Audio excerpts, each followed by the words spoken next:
What's good, YouTube? It's a question of Earth and prophecy, and yeah. So obviously, um, my Knicks play. I think this is gonna be our last meeting, playing the Nets, and I do believe that we can beat the Nets if we can get a win tonight. That will boost us, or that will catapult us to the fifth seed. I believe when we were pretty good in the boat, well, not pretty good, but when we were good, we were the fourth seed. So if we get the win tonight, we're gonna be the fifth seed. Boston with the Boston loss that with the Boston loss that we handed to them, they fall to number two. Um, so I believe, and plus we on a 7 game winning streak. So yeah, we've been uh, we've been on a 7 game winning streak before. I think this was like around February or January, but obviously, we couldn't sustain it.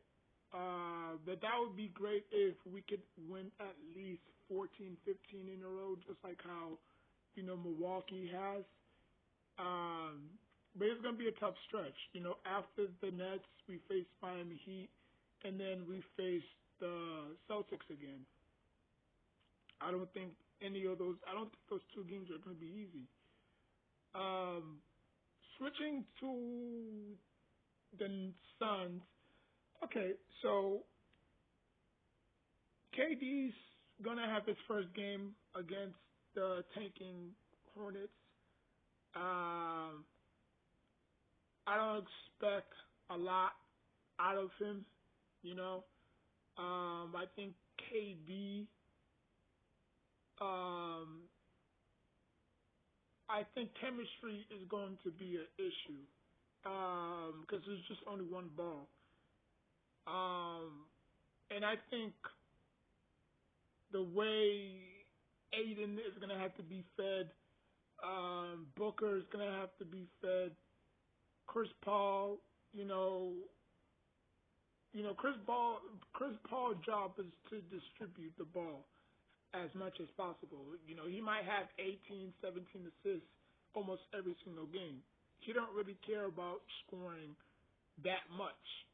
He just needs to feed, Booker, Aiden, and KD. But where they will struggle the most in the playoffs is going to be their defense. Obviously, they gave up too much for KD, which obviously handicapped them. The Nets, suffered the same fate.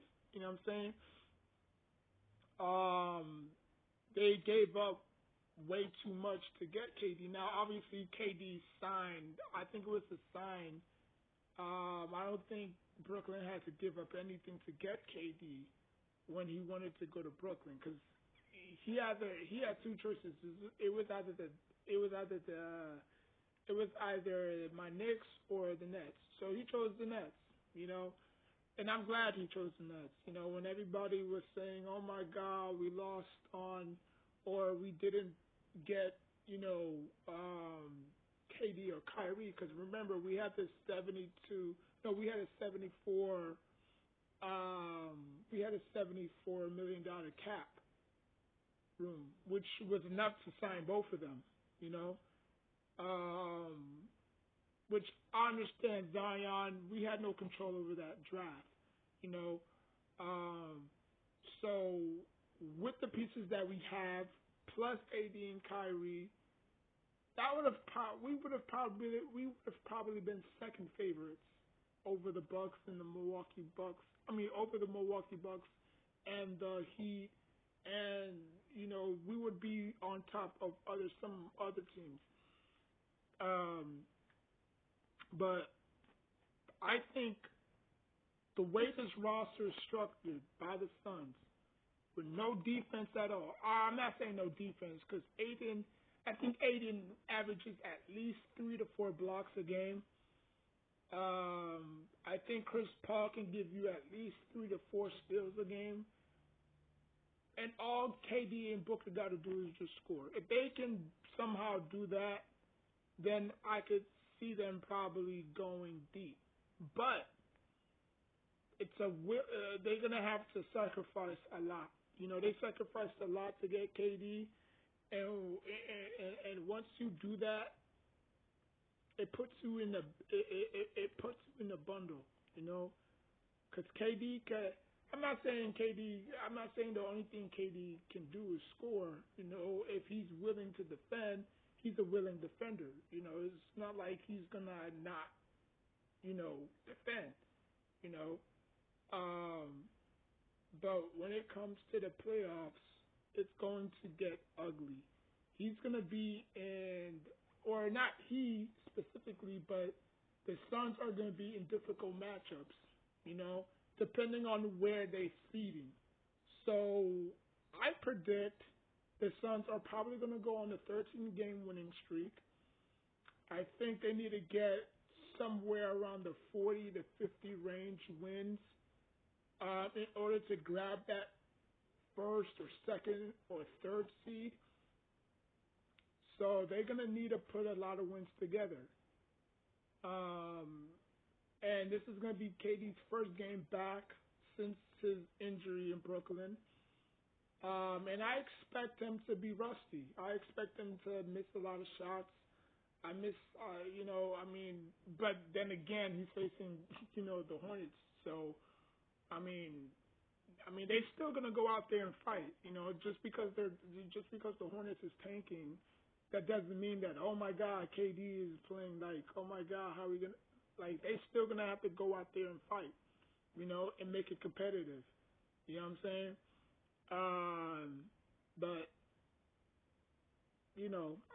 how I feel, the Suns are not going to win it this year. I know a lot of people are on the bandwagon. I get it, KD signed to the Suns. It's a must.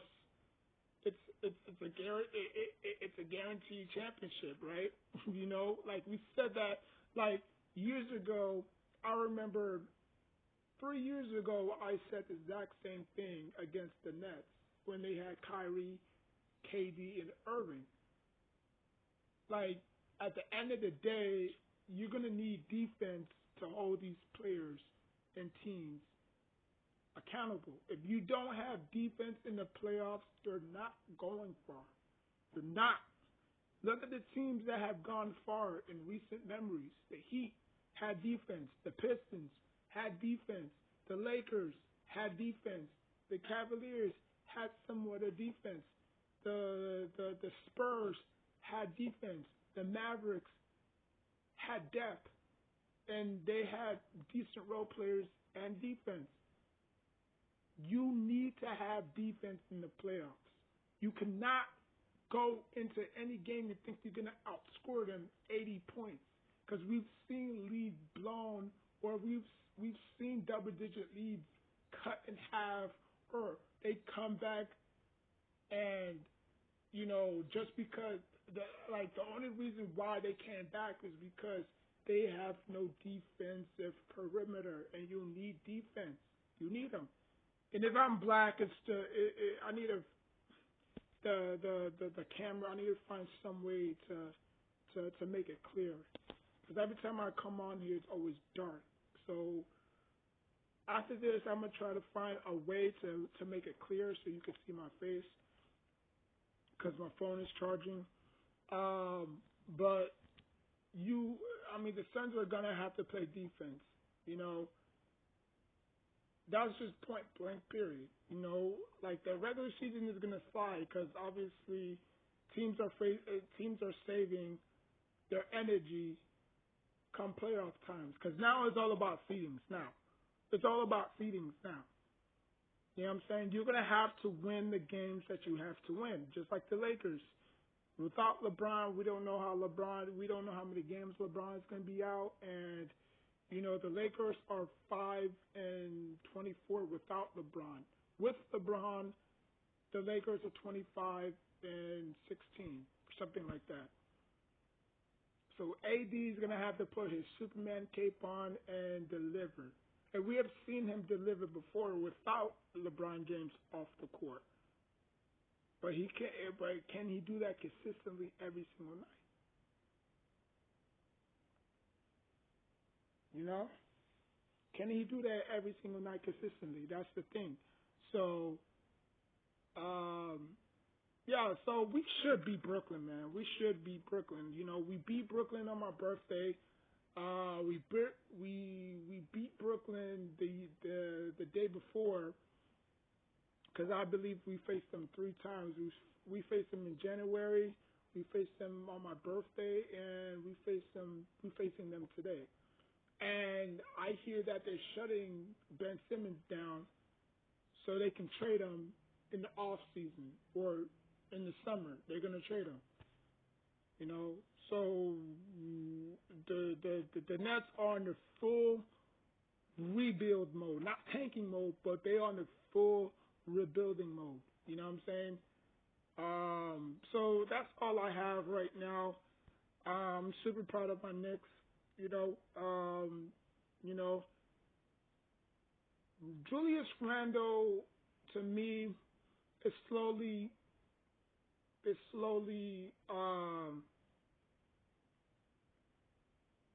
I'm not gonna say he's better than Melo, but the way the way he carries himself, and he's been very durable ever since we had him. He has not been injured. He's been very durable, and that's what Carmelo Anthony obviously suffered from. Or not really suffered, but he couldn't really, sustain. Like when he got hurt in that Pacers game. Was it that Pacers game in the playoffs? No, it wasn't the Pacers. It was it was the Celtics. I think he went for a dunk or something, and then he heard something in the shoulder pop, and then they had to like bandage him up and stuff.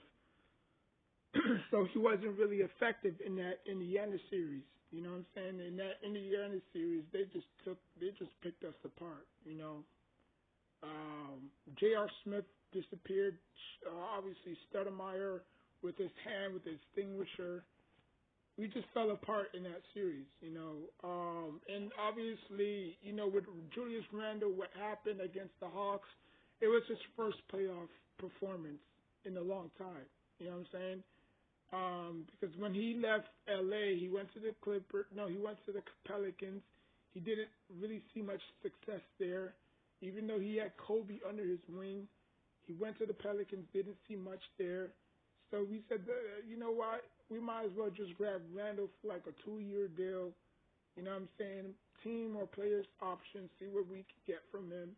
And he balled, he balled. And he's been consistent. So I'm willing to put Randall over Melo if he can win a playoff series or if they can just go deep, because obviously, the year before that, we ran into a very good Hawks team, and I believe the Hawks are not going to make it. I feel like the Hawks are just too Trae Young dependent,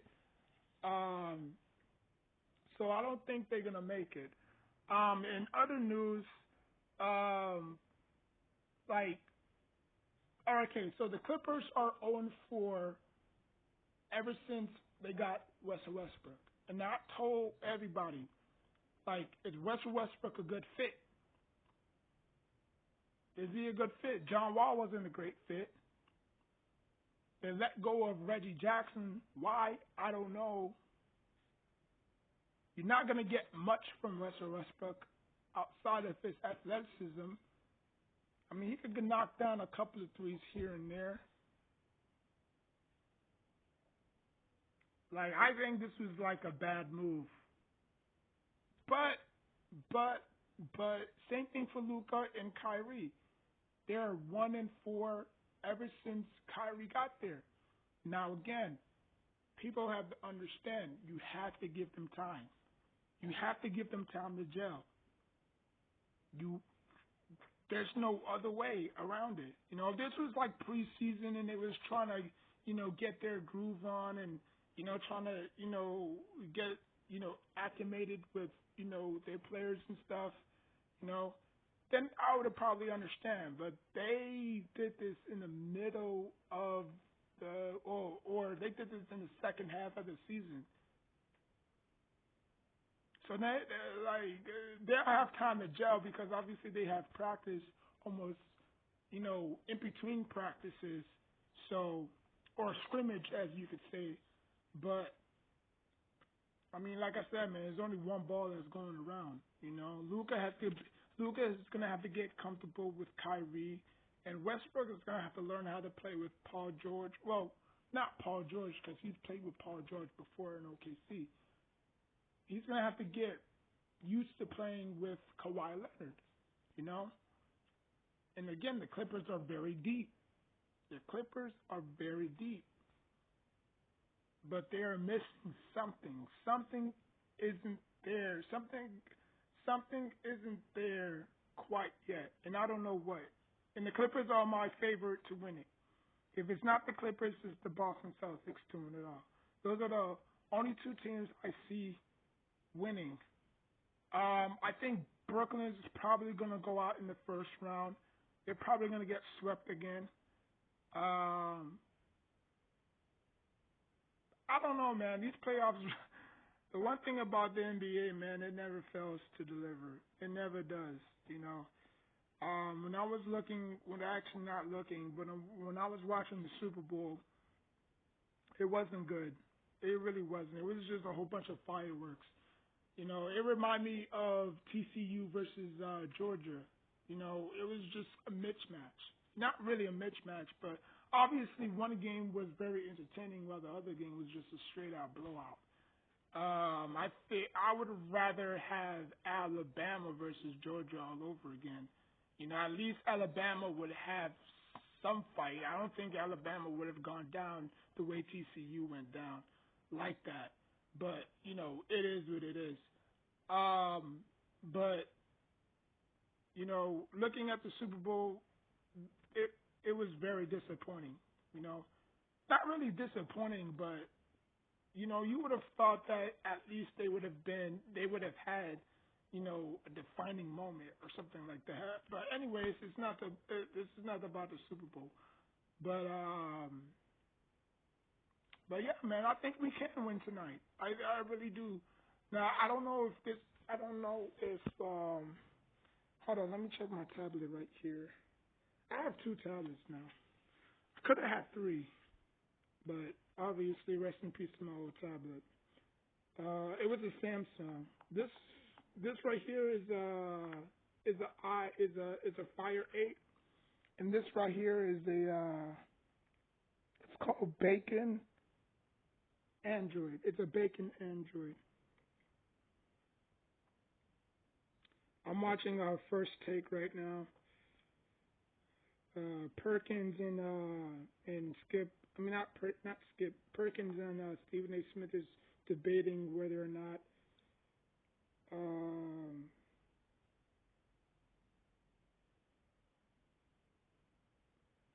I'm just looking at it right here. So the Nets. Yep, we're at home.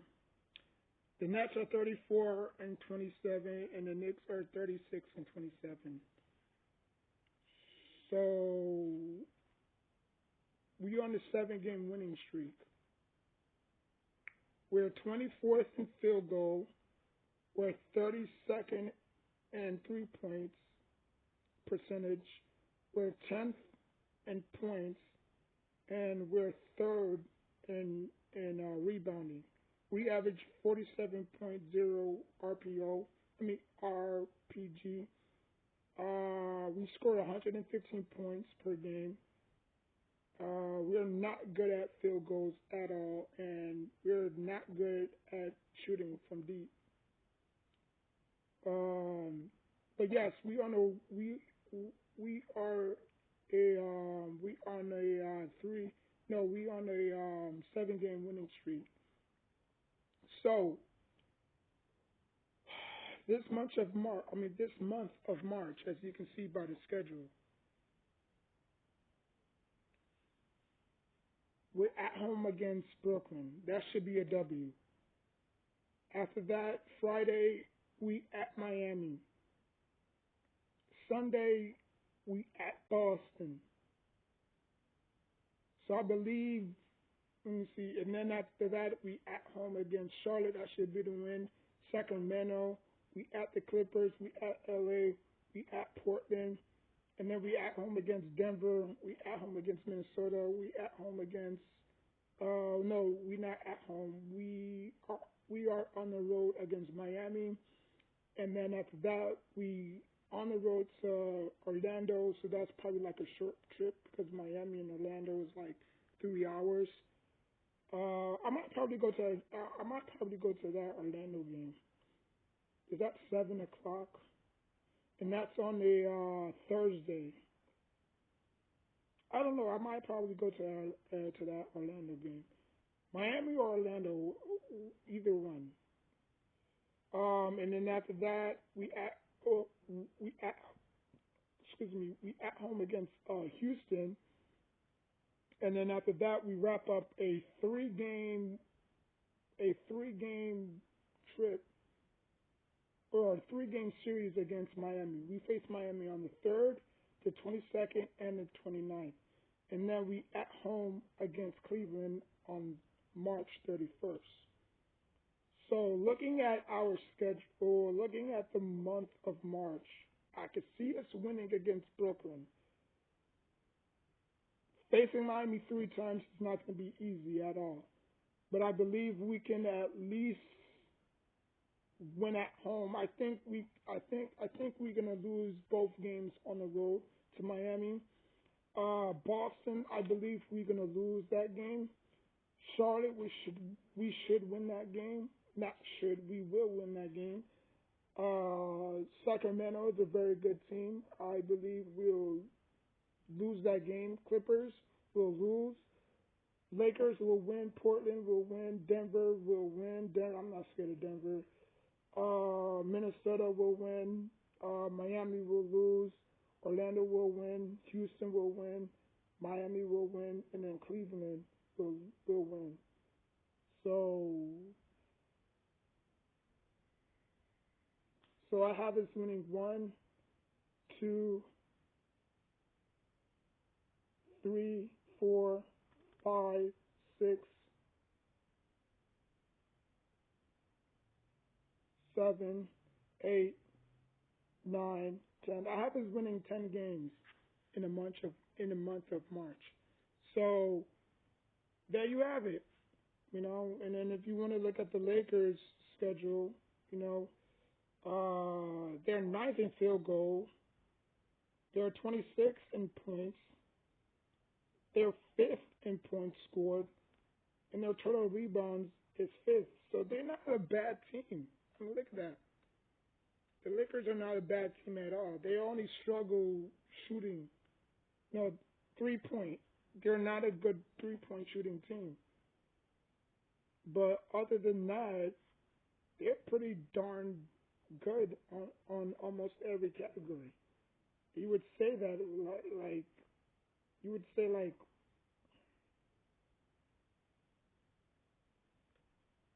you would say if they're ranked almost base, like it's funny, like the Lakers are fifth in almost every category except for 3-pointers, shooting beyond the arc, but their record is 29-33. Huh.